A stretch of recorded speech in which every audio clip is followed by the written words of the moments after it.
Corona virus ने न सिर्फ हिंदुस्तान बल्कि पूरी दुनिया में कहर बरपा कर रखा है। बिहार भी इससे अछूता नहीं है। इस मुश्किल वक्त में कई फलाही तंजीम मसीहा बनकर सामने आई हैं और मुतासरीन की मदद कर रही हैं। गया सब डिवीज़न शेरघाटी में शेरघाटी एकता मंच भी इस मुश्किल वक्त में आवाम की मदद में पेश है।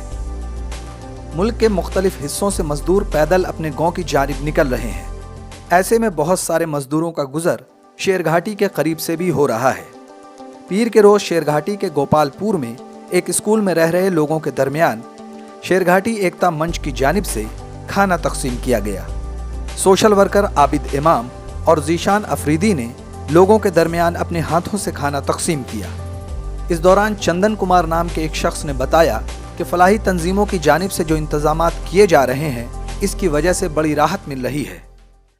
हम उम्मीद करते हैं कि हिंदुस्तान समेत पूरी दुनिया जल्द ही इस वायरस से जंग जीतने में कामयाब हो जाए और एक बार फिर लोगों की जिंदगी पटरी पर लौट आए। न्यूज़ द पैशन के लिए गया शेरघाटी से गोहर आलम की रिपोर्ट।